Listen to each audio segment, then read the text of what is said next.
Now, WJZ's Purple Connection, brought to you by LifeBridge Health. This is Purple Connection. I'm Alex Glaze. We have a lot to get to tonight on the show, so we're just going to get right to it. Joining me, we got Grace Grill and 105.7 The Fans, Tim Barbalace and Cordell Woodland. Guys, the Ravens 1-3 after getting blown out by the Chiefs. The only thing more concerning than the loss is the amount of players who left the game due to injury. We're going to have more on that in a few minutes. But no injury more important than Lamar Jackson, who left the game in the third quarter with a hamstring. John Harbaugh said that even if the game was close, Lamar would not have been able to return to the game. But Cordell, you posted a tweet, because I'm sure your timeline looked a lot like my timeline and your group chats look like my group chats. People really think that Lamar quit on this team. That's crazy to me. Yeah, it's crazy to me as well. But I think, you know, when the season starts the way that it has for the Ravens and they're in a spot that a lot of people didn't expect them to be, starting at 1-3, people just start looking for anything that makes sense to them in that moment, rational or not. And Lamar Jackson quitting in a game of that magnitude against that team and that quarterback in that moment where his team really needed him the most, and the game, as bad as they had played, was still, you know, within reach. It's unfair. It just made no sense to me that Lamar quitting was ever an option. I don't know if people really believe that, but I think they just needed something to say to make themselves feel a little better. Yeah, people need somebody to blame. So Grace, I'll just kind of look to you now. I mean, obviously, listen, it was a tough game to watch, because I think that if you believe the narrative that Lamar Jackson can't win a big game, and you know whatever that big game is, I mean, these are 1-2 teams right now in Week 4, but you know, there's just something about going up against Mahomes and the Chiefs and going up against Josh Allen and the Bills. Lamar just can't figure it out, and I think that's fair to say right now. Here's the thing, though. I'm new here. I'm coming up on a year, so I've tread lightly my first year, but I've observed and I've watched, and I do think that it is valid to start questioning Lamar's leadership. Because I do. I think as a quarterback, that is the most important person on that field when it comes to leadership, and it is your job to rally the troops. I was the first one to say in defense of Lamar last year, we're looking at the numbers for MVP candidates, right? And I'm like, how could Lamar not win it, right? If we're looking at numbers, like, he is the most talented quarterback on that field. Like, I am not denying that. But there's more to being a quarterback. You look at all winning, Super Bowl winning quarterbacks, you have to have a level of leadership that is just, it's the it factor, right? And I will say this, I think Josh Allen has that it factor. And if that's what people went off of the numbers and the it factor, then I can see that now. I'm not seeing that leadership it factor out of Lamar. And I just think it's fair to start that conversation. Not saying he quit on the team yesterday, but I think it's fair to have that leadership conversation. Yeah, and Tim, when we're talking about leadership, you actually posted a tweet as well, listening back to today's press conference with John Harbaugh. And, you know, I think leadership starts at the top. But today, a lot of excuses and a lot of finger pointing from John, mainly at offensive coordinator Todd Monken, which to me is crazy, because he wouldn't even be probably top 50 on the list of guys who I believe deserve any of the blame to the start of the season. Yeah, it was shocking. I wasn't out at one winning drive. Cordell, I know you were. Grace, I'm assuming you were as well. But John Harbaugh's been here since 2008. I can't recall him ever calling out a coach like he did today with Todd Monken. Just so many jabs he was getting in. The play calling was off. And Lamar, you're not putting him in the right situation. And this team has so much wrong with it right now. Todd Monken's way down the list for me. Now, was the offense sloppy in yesterday's game? Absolutely. Did Lamar have his most poor game of the season? Absolutely. But it was very surprising to me that John Harbaugh kept having those jabs in on Todd Monken. And I'm very curious to hear Monken defend himself on Thursday. I think it's interesting. It kind of felt like a State of the Union address today, right? And we're only 4 weeks into this. But I will say, because we're not used to seeing John Harbaugh do that, right? And that's very out of, I mean, you guys have been here longer than me, out of character. Is that fair to say? Absolutely. I don't know. You just don't hear that happen a lot. And look, you don't know the conversations that are going on behind the scene. He might have had a conversation with Monk and said, hey, I'm just going to feed whatever to the media. You don't know how that works behind the scenes.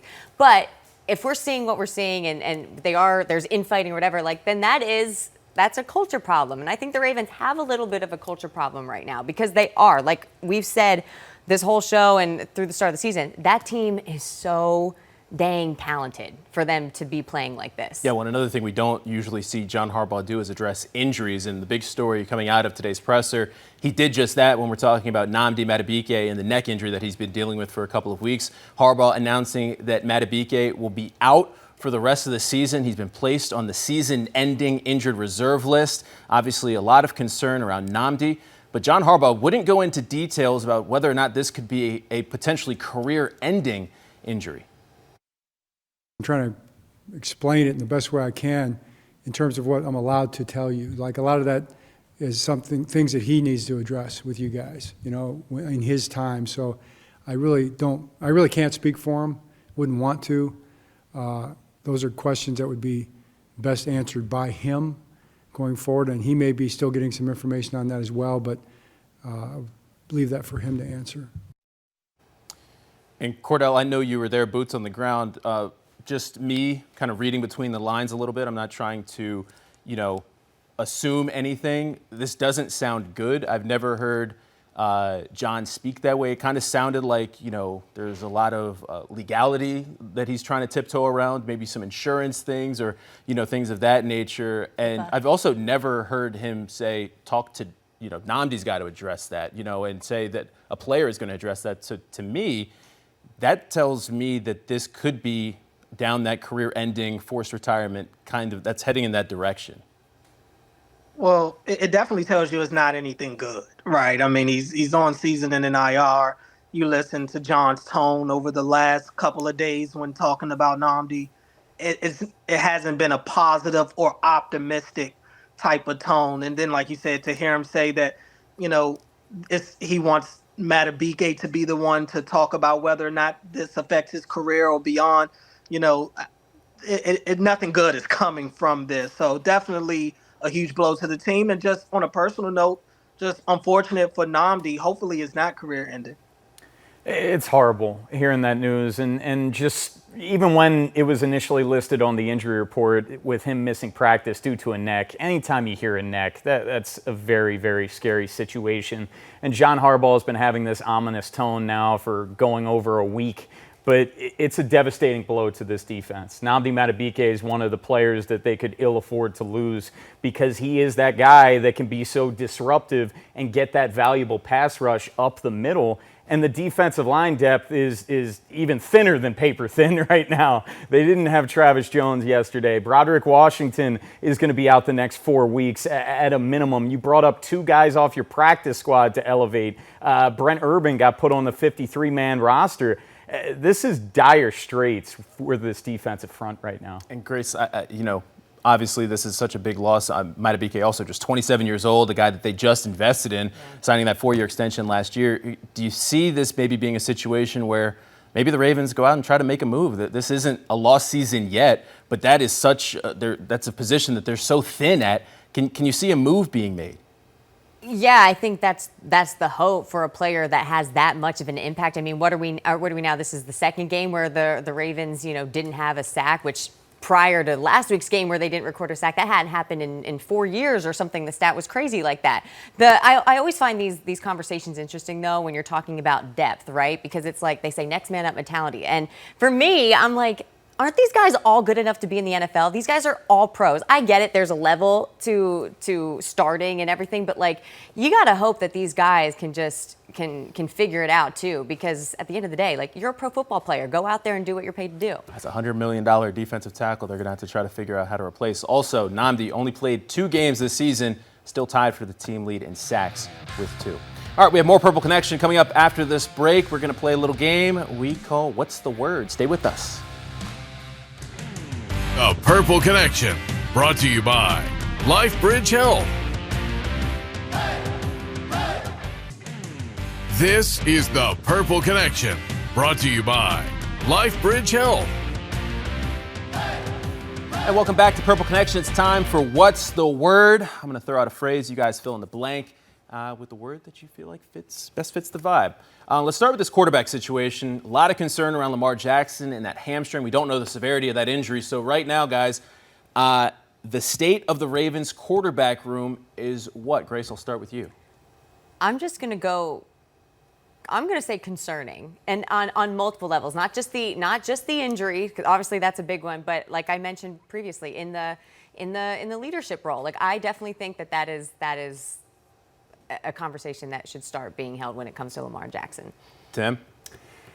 We're pretty much in spooky season, so I'm going to say scary right now. And Lamar Jackson, anytime you're talking about a soft tissue injury like a hamstring with a player that Lamar, he uses his legs, that is so vital for his game, even if he is not going to miss any time, how close is he to 100% in terms of his mobile ability? And then behind him, Cooper Rush, we saw the struggles that he had during training camp and in the preseason. Can you live with him for a week or two? Probably, but anything beyond that, it's scary. I'm going to say bleak. John Harbaugh wants to say we've seen Cooper Rush and what he can do. Yeah, we have, and that's why I'm saying bleak. I'm not sure that he's going to go out and win you too many games. I think if they have to trot Cooper Rush out there against the Texans, that is bad news. And then if they have to bring him out there for the Rams game too, this team is in bad shape. All right, Cordell, the next one's for you. We're going to go with the Ravens' playoff chances are what? Questionable. They're questionable right now. I do think anytime you're talking about this many injuries, first of all, it starts with Lamar. If number 8 isn't on the field, I mean, you look at this team totally different. The landscape of their season completely changes. So depending on how long he could be out for, that could have a huge impact on their playoff chances. But even if Lamar returns, if this defense isn't able to get back a lot of their key pieces, and Ronnie Stanley isn't able to get that ankle right, we know what the injury history has been there. Yeah, it could become problematic, and that's just the injury front. We're not even talking about the issues they have as a team, even when they were healthy. Yeah, Grace, in the Super Bowl era, teams that start 1-3 have only made the playoffs 11% of the time. So what do you think about the Ravens Super Bowl chances? I think this is where I would use your word bleak. I mean, this is the Ravens have only started 1-3 twice in the history of their franchise, and that was 2005, 2015, and they missed the playoffs in both of those years. And they're also, the way we were talking about this team coming in was this is like almost Super Bowl or bust type deal, and there's only been one team that has made the Super Bowl or won the Super Bowl with a 1-3 start, and that's the Can we touch on that for a second? Because I think that is a fair narrative, Super Bowl or bust, but yeah. There's that clip about John Harbaugh kind of saying that that's not the way, and I forget the word he used, but he just said nobody talks like that in the building. I think that's crazy to have this roster and to not have the mentality that this is Super Bowl or bust. Yeah, for sure was. Yeah, we played the heck out of that clip on 105.7 The Fan, and he was on the Lounge podcast, the Ravens podcast for that, and it's puzzling. Like you're not a new head coach here. You have won a Super Bowl in Baltimore. Embrace the expectations, man. Bring it on. We have a damn good team. We have a good roster. Embrace the expectations. Don't run from it. Can we say that word on the air? And we can do it on stream. And that brings us to our last one. John Harbaugh's decision-making is what? Tim, I'll get you this. You start with this one. Conservative. And if I could use multiple words, way too conservative. Where it seems like every single week, Alex, we're talking about these situations. Why did they not go for it there? They were trailing at the time 27-10 with less than 7.5 minutes to go in the third quarter. It was 4th and 5. They were in the red zone. And John Harbaugh opted to kick a field goal there to make it a 14-point game. I don't understand it. You have to make that decision based on the game and the tempo. And the Ravens have shown that they weren't stopping the Chiefs at all yesterday. They needed points, and they needed 7, not 3. I'm going to say head scratching. I've been kind of saying it all season long with the 4th down decisions. I've been tweeting head scratching, so I'm going to just stick with that. That's a hyphenated word, by the way, so it still counts. I can't figure out what they're doing. There's no rhyme or reason, it seems like, to the decision making. I don't know if he has a pulse. Feel the pulse of this team. So I'm going to go head scratching. Grace? Yeah, I am reluctant to comment on coaching decisions just because I've never been a football coach and I never played football. I understand. There are certain situations where I'm like, I don't know, but I'm reluctant to do that. I will say, I wonder, just from hearing his presser earlier, I wonder if him and Monken just maybe aren't agreeing on the game plan. When things break down, I wonder if the communication breaks down where there's disconnect on the field between those two guys once their plan breaks down. All right, well, as we now turn the page to the Texans, there's a lot to get through, and I don't think there's anything more important than the injury topic. We're going to talk more about that and take a look around the league when Purple Connection continues. Stay with us. The Purple Connection, brought to you by LifeBridge Health.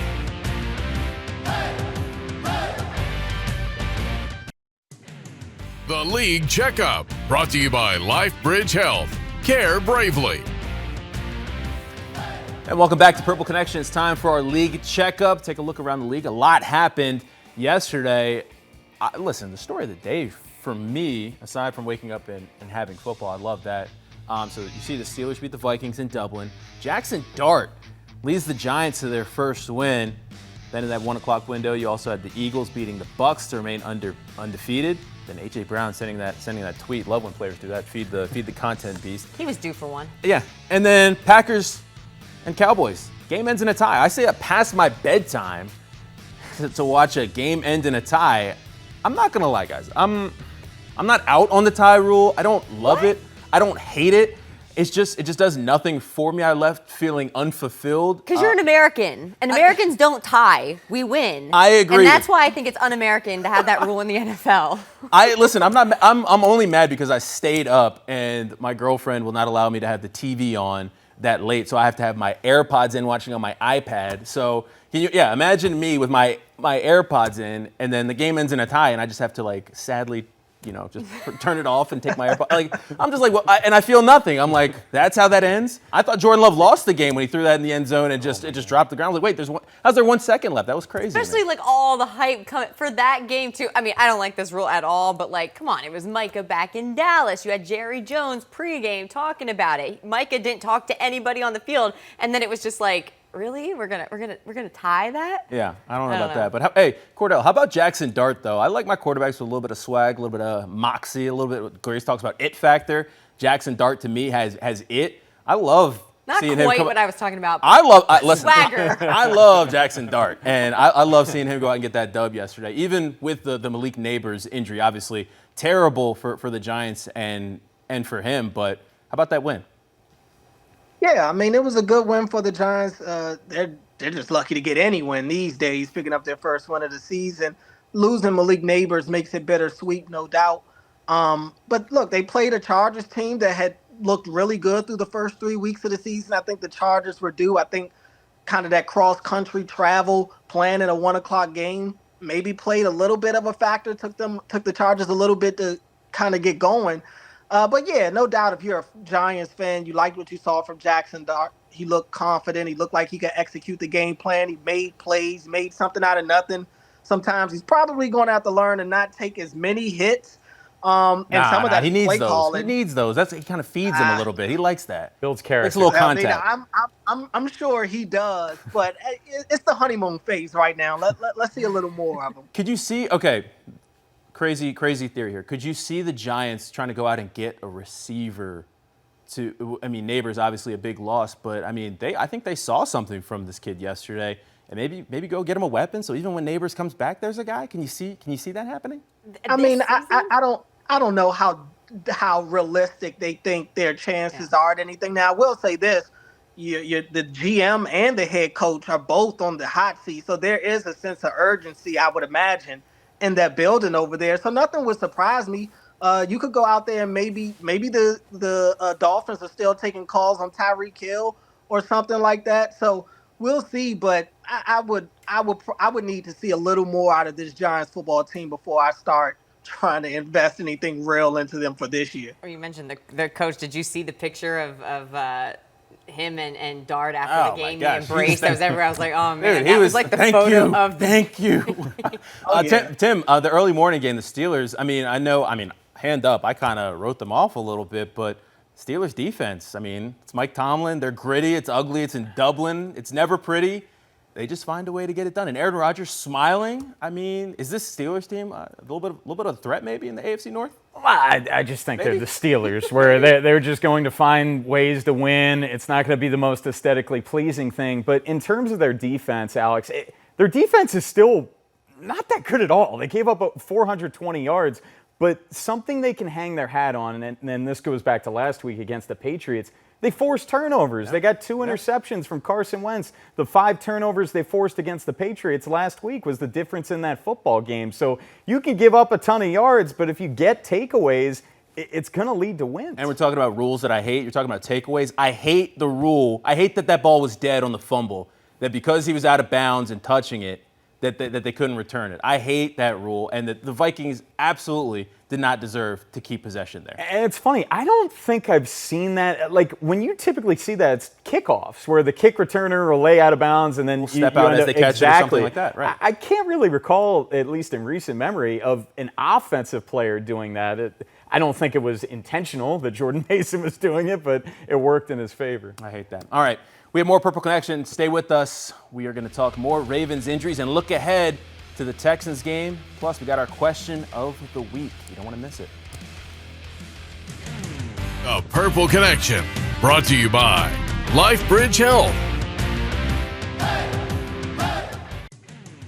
And now, Game Day Advice, brought to you by Rice Law.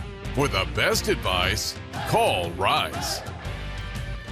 And welcome back to Purple Connection. Let's wrap up the show with some game day advice as we look ahead to the Texans. And, I mean, this is pretty simple. We've been saying it all season. Tighten up on defense. The Ravens have given up 35 or more points in 3 out of 4 games. How about this stat? You know, all the talk about the 2000s defense in camp, you know, how they were watching all the videos, trying to compare themselves to that.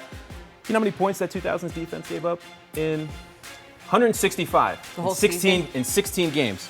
Through 4 games, the Ravens have given up 133 points. So ouch. This is a far cry from that 2000s defense, but still some room to tighten up there.